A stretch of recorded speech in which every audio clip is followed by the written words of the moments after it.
The Soviets make a new offer in the Danilov case, but the administration says it isn't good enough. NBC Nightly News with Tom Brokaw. Good evening. The Soviets appear to be softening their stand on the case of Nicholas Danilov, the American journalist arrested on espionage charges in Moscow. The Soviet press now is referring to him as an American citizen, not as an American spy. And Soviet Foreign Minister Shevardnadze has made a new proposal. As NBC's Ann Garrels reports tonight, U.S. officials say that offer isn't good enough, but it may be the basis for a final agreement. Secretary of State Shultz refused today to discuss the Danilov affair. Shultz and Soviet Foreign Minister Shevardnadze held a second unannounced meeting last night at the Soviet Union's UN mission in New York.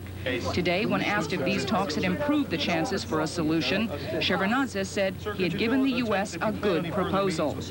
While American officials say that new Soviet proposal is still not good enough, they indicate it goes beyond Moscow's original demand for a straight swap. Nicholas Danilov for Gennady Zakharov, the Soviet UN employee charged with espionage in New York. Claiming Danilov is innocent, U.S. officials insist these cases cannot be treated equally.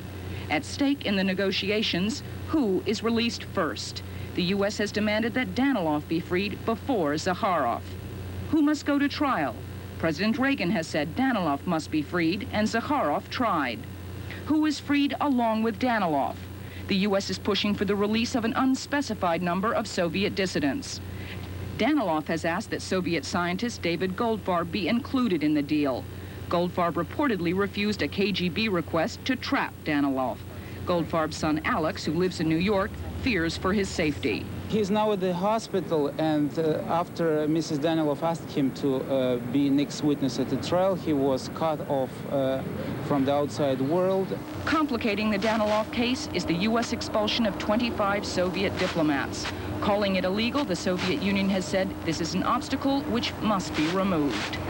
Shultz and Shevardnadze are expected to meet quietly throughout the week as they try to work out a deal, but officials aren't predicting when this will be settled. Ann Garrels, NBC News, New York.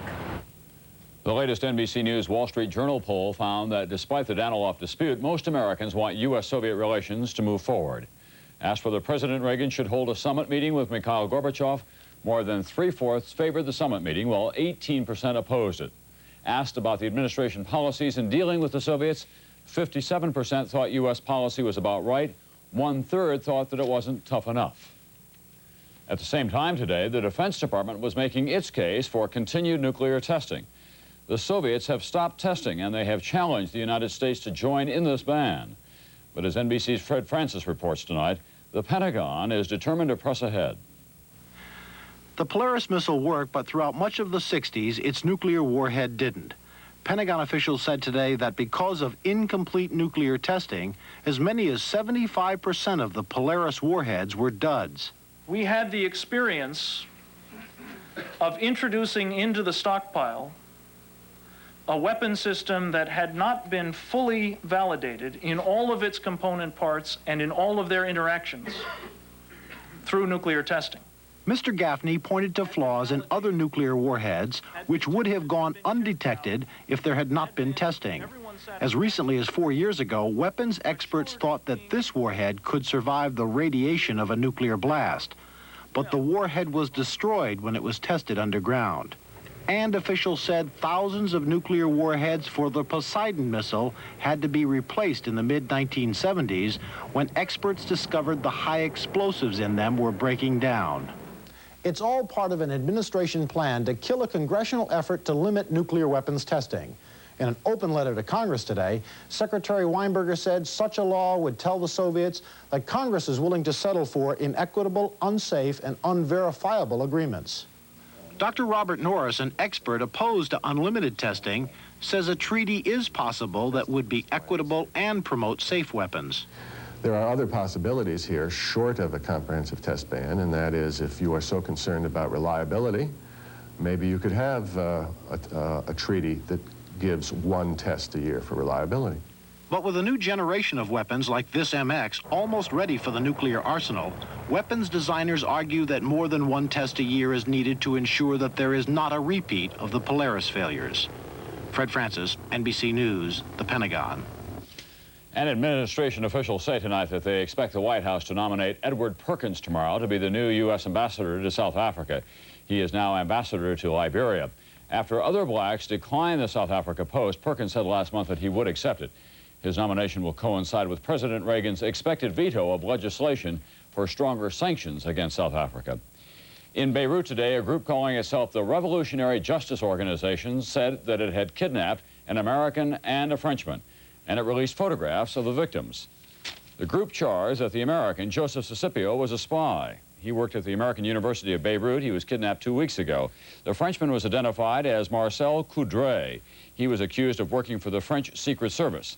In a statement, the pro-Iranian group said the men would be put on trial. Also coming up here tonight, we'll take a look at the drug scene in America and Mike Jensen on all of those hot deals in the new car lots. Good news now, but what about the future? Can the auto industry afford them? Has layers of ugly paint, use Formby's paint remover. But for old varnish, use Formby's furniture refinisher. An independent lab proved my paint remover is more powerful than other well-known brands, yet it won't raise the grain. Formby's furniture refinisher uses my special method to dissolve the ruined finish and reveal the wood's hidden beauty. So for paint, Formby's paint remover. And for varnish, Formby's furniture refinisher. For great results and guaranteed satisfaction, remember, there's only one Homer Formby. For just a minute, we'd like to interrupt the serious work being done on IBM personal computers to announce a birthday. Ours. It's the 5th birthday of our expanding family of IBM personal computers. We'd like to thank all the people who have bought over 3 million of them, and to invite a few million more people to visit an authorized IBM dealer or call their IBM representative and join the celebration.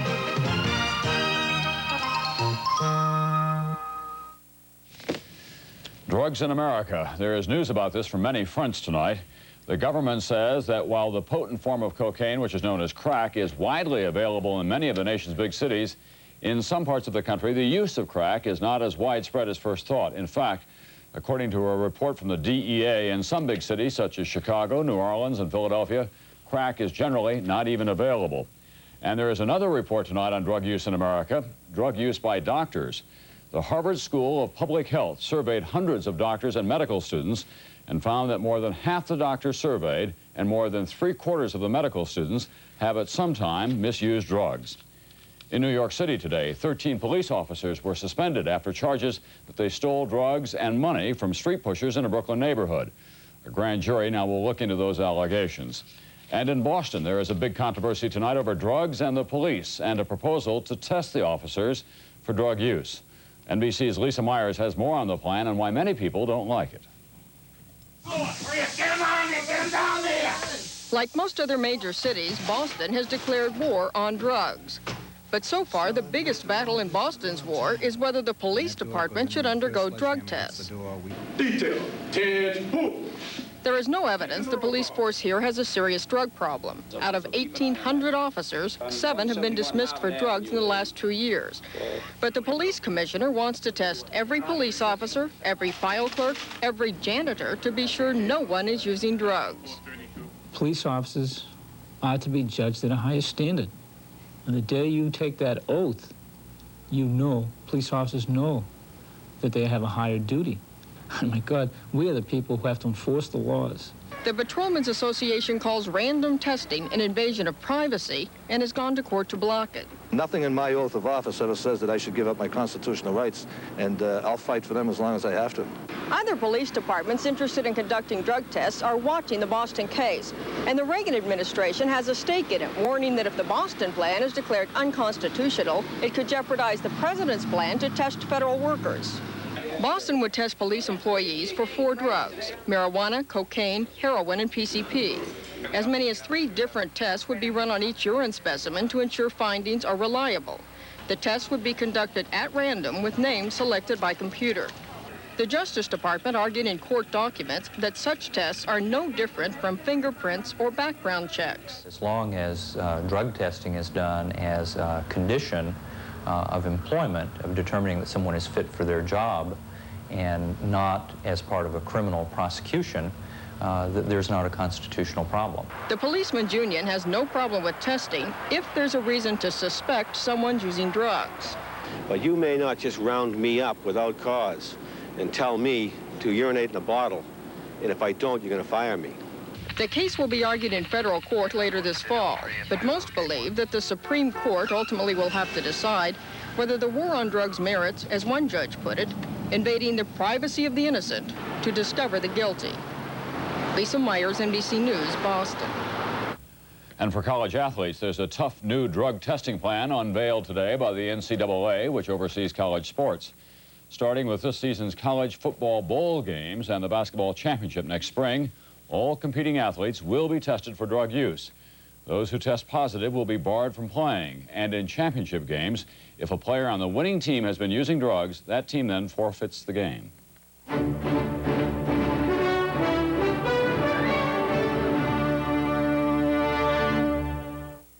There's something rich and creamy in the Jell-O freezer.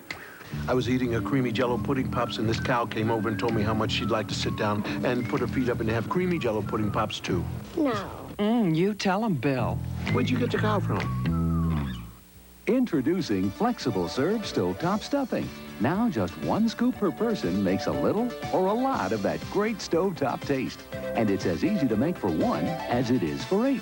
New Flexible Serve Stuffing from Stovetop. Color tile 1. A lot of traffic your 12 o'clock position. Could you check it out? Roger, going in for a closer look. Wow, I've never seen traffic like this. And they're all heading for Color Tile's big sale. Half-price ceramic floor tile. Half-price paint wall covering. 25% off oak parquet tile. Understand, Color Tile 1? See you there. Color Tile's big sale now through Sunday. See you there. You Americans have all the luck. When I want the great chicken dishes of the world, I have to use my British passport. Your passport, however, is Tyson chicken entrees. Delicious international meals like Tyson chicken français. Incredibly sumptuous. And fortunately, Tyson prepares chicken in so many delicious ways. Tyson is the only passport you need for a world of great tastes. Waiter! No hurry. The U.S. Senate today passed a bill that would raise the maximum speed limit from 55 miles an hour to 65 miles an hour on rural interstate highways. The bill also would bar construction of billboards along federal highways. The House already has voted against raising the speed limit. Those 2 bills now will go to a conference committee. There seems to be no limit on the push by car makers in this country to boost their sales, and it seems to be paying off because new car sales this month are at all-time highs. However, those discounts and other incentives also are high. As NBC's Mike Jensen reports tonight, as a result, car makers' profits are running out of gas. Chrysler introducing its 1987 models exuberantly, and no wonder. The auto business is booming, thanks to cut-rate financing and big rebates offered by all the U.S. auto companies to get rid of a glut of 86 models. 2.9% financing at Clay Chevrolet in Newton, Massachusetts. Cash rebates of up to $1,500 at Santa Ana Chrysler Plymouth in California. At Rizza Ford in Chicago, they've been selling cars day and night.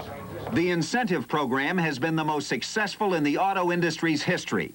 During the first 10 days of September, sales shot up 37%, setting a record for the period. Today's figures show that sales were up 1.7% for the second 10-day period of September. Analysts say it would have been higher, but dealers are selling out. All that's left are the dogs and cats as far as the cars are concerned. All this in spite of the fact that some buyers say things aren't quite as advertised. The 2.9 brought us in originally, hoping to get the deal. When we investigated the deal, there are no free lunches. To qualify for the low-rate financing deal, he would have had to accept a smaller trade-in on his old car. These deals are costing the manufacturers plenty. Analysts say General Motors loses half its profit on every car sold at 2.9%. So this round of incentive programs is almost over. And GM and the others have already announced price increases for 87 models, as much as 9% on some of the larger cars. They're worried, however, that when the low interest rates and the rebates end, so will the boom. It's happened before. A year ago, the automakers did much the same thing, cleared their lots of 85 models by offering big incentives to buyers, and the program worked. But after that, sales of the new models plummeted, down 40% in October and November. Auto dealers say a lot of people won't buy unless there's a special incentive. I think people have become used to it, and they've almost been on a wait-see to see what the next program's going to be. Hoopla just won't do it anymore. People want rebates and cut-rate financing. Good for the customers' pocketbooks, but bad for the automakers' profits. Mike Jensen, NBC News, New York. Federal Reserve Chairman Paul Volcker told Congress today he doesn't think that the United States trade would be helped by further drops in the value of the dollar. What is needed to cut the U.S. trade deficits, he said, is for Americans to consume less and to export more.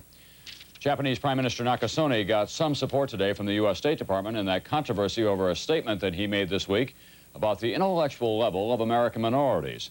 The State Department said that Nakasone had been quoted out of context and his remarks were clearly not intended as a racial slur.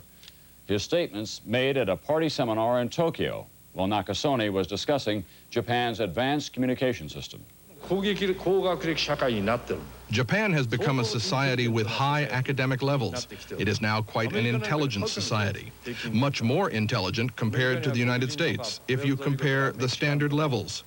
In the United States, there are quite a number of people that are black, Mexicans, or Puerto Rican, and in general, the level is quite low. Nakasone said today that he was referring to the difficulties faced by a diverse, multiracial society.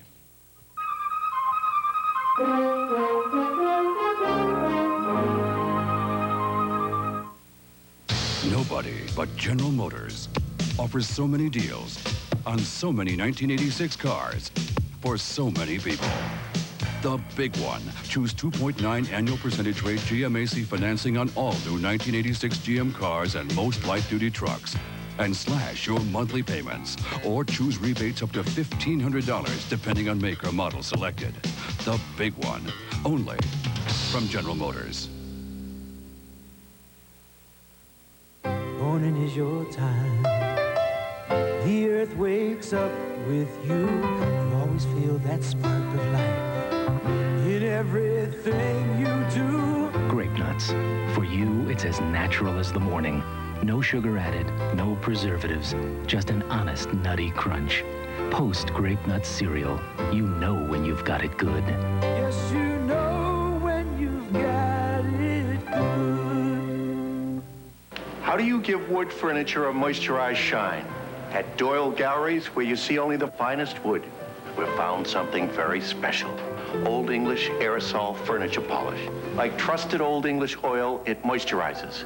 Helps bring out the best in wood. I've polished on the word moisturizing to show the difference. 5 special wood care ingredients moisturize as you polish. Beautiful moisturized shine. Old English moisturizing brings out the best in wood. Tonight's special segment, A Second Chance, how some young sex offenders are getting a second chance to straighten out their lives. Last year, almost half of all major sex crimes were committed by people under 25. NBC's Noah Nelson reports tonight on the success of an intensive new program in San Francisco that helps these people before they can again hurt themselves and hurt others. At a time when most boys his age were still in awe of their sexuality, he chose to use his as a weapon. I had raped a lady who lived up the street from me when I was 13 years old. I had total control. There was, nobody to say, hey, you can't do that. I would walk to school, and all of a sudden I seen this child, and I thought, the first thing that popped in my head was to grab her between the legs. And when I did that, that knot in my stomach was gone. These are 2 examples of the thousands of juvenile sex offenders arrested in this country each year. In California alone last year, 1/4 of the 12,000 people arrested for sexual offenses were under 20 years old. For many, the story will be the same. Jail time, parole, and a lifelong series of other sexual crimes. The majority of sexual offenders are never caught, and those who are often receive no treatment once they are released from prison. But in San Francisco, there is one program that may be giving offenders the kind of help they need.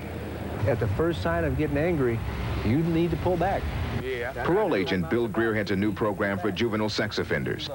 The idea is to stop the behavior before it becomes a pattern. The closer we get to intervening to that first sexually aggressive act, the more successful we are in going to make permanent positive changes in that behavior. The parolees say Greer seems to be everywhere. He checks in the shadows of their old hangouts. He keeps track of their records looking for new offenses. And periodically, he confronts them about who they are and what they have to do to stay clean. Saying you have a history of when you lose your anger, you lose it totally. Well, then what? Maybe you don't rape her, but you beat the hell out of her. Is that any better? I don't know, then what? The worst thing a sexual offender can do is forget that he raped someone or molested someone's child. The worst thing he can do is forget it, because if he does, he's almost certainly doomed to repeat it. The parolees are required to meet once a week for group therapy. Why didn't you care about her? Didn't feel anything? Because she was a tramp. She was a hoe. That made it okay to rape her? Didn't make it okay, but I didn't feel nothing for her. Most of the young people here say the program has changed their lives. One is 18-year-old Lewis Brown. Lewis grew up in a home with no father, and as a child saw sexual abuse in his family. At the age of 15, he committed forcible rape. It was medicine to somebody. That's what I thought it was. You thought sex was medicine, no matter how and what form it came in? Mm-hmm. Lewis spent 2 years in a youth facility for his crime. He has been on parole for 9 months. Bill Greer helped him find a job, and now his mother is helping him learn to read. To the street and store. More important, Lewis has not committed another sexual offense. Perhaps what makes this program work is its intensity. Missing a meeting without good reason or failing a random drug test means going back to jail. You gotta feel the trust in you that you can make it out there, or at least do what you're told. In the program's year and a half, only one of the 34 parolees has been rearrested for a sexual offense. Outside the program, the rearrest rate is nearly 1 in 3. The program will never reach 22-year-old child molester Steve Shumway. He is overage. He wonders, is it too late for him to change? This was a belief I had when I was a kid, is I was placed on earth to be molested. That's all I was here for. So I grew up believing that, and in turn I changed it to, this is what children are on earth for, to be molested. Shumway admits to 15 sexual offenses. He tells his prison counselor he is haunted by his past and tormented by thoughts of the future. In December, he will have served out his sentence and will not be subject to any mandatory counseling for his crimes against children. For Lewis Brown, the future looks better. He has a job and is the first person in his family not dependent upon welfare. I thought I wouldn't accomplish these things I'm doing now. I feel good about myself. I feel that I can make it now. Noah Nelson, NBC News, San Francisco. What happened to my lemon Windex? It's improved. An even better shine? Tough grease and dirt are through now. With a new lemon Windex shine. Your house really shines like new now. An improved lemon Windex shine. Watch. This greasy window dipped in new lemon Windex with an improved ammonia D formula cuts grease better than ever, even before wiping. Fresh lemon scent. Spray sunshine all over the place. An improved lemon Windex shine. Improved regular Windex, too. Morning, boys. Oh, hi. Like to see how your cereals stack up to Total? Sure, come on. To get the vitamins in one bowl of Total, it takes 3 bowls of Special K. Looks like you'll need some help, Will. You'll have to eat 4 bowls of All Brand. You're gonna be pretty busy yourself, Pete. And you, 12 bowls of shredded wheat. Oh, Flo, Joe's gonna need a little more milk. Total has 100% of 9 vitamins and iron, a stack of nutrition in just 1 bowl. Why, Total's always been our favorite. Yeah. I'm Brian Gumble. Tomorrow morning on Today, we'll begin a special series on Alaska, America's last frontier. I'm Pat Mitchell, also Robert Duvall and Cindy Lauper. Join us tomorrow morning on Today.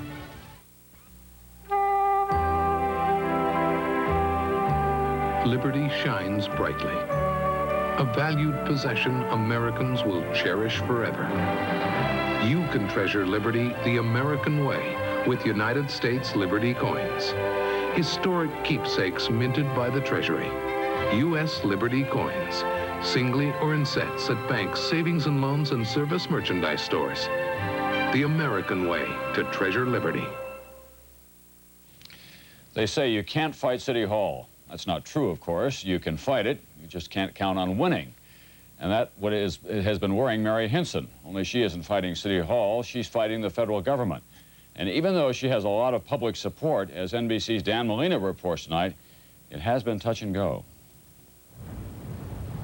The old Pine Spring Cafe looks a bit lonely and out of place, nestled as it is in the grandeur of the Guadalupe Mountains National Park, and the Park Service wants to tear it down.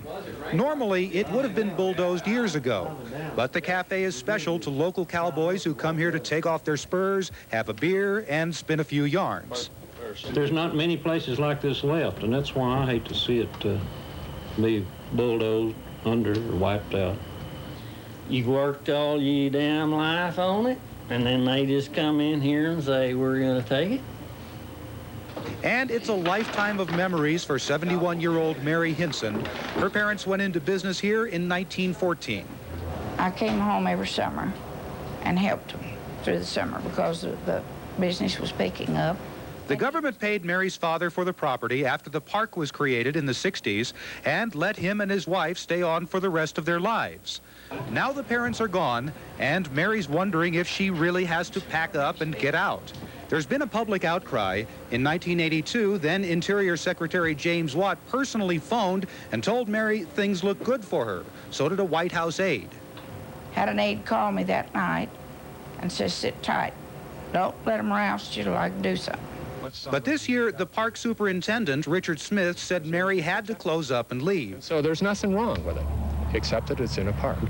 Next door to the cafe, there are crumbling remains from the old days, a schoolhouse, a dance hall, and cabins that Mary's father built. They were all supposed to go. It seems to me that it's my responsibility as a federal manager to undertake a program that would make that then available for public use for its park purposes. Yet inside the Pine Spring Cafe, the past is alive, in the memorabilia on the walls, in the affection of those who know it as a second home. First time I ever come in here, I just met these people, and just like I'd known them all my life. You know, they welcomed me just like I'd been here, you know, all my life. Texas legislators took up Mary Hinson's cause, and appeals have been made all the way to the White House. The Park Service wants a little bit of land. Mary Hinson wants to keep her family's heritage. Dan Molina, NBC News, Guadalupe Mountains National Park, Texas. Tonight, we're happy to report there is good news for Mary Hinson. Interior Secretary Donald Hodel, late today, overruled the National Park Service. She can continue to operate her diner. Cowboys working that corner of the Guadalupe Mountains National Park still have a place to go for a beer, a cup of coffee, and a piece of pie. That's Nightly News for this Wednesday night. I'm Tom Brokaw. I'll see you tomorrow night.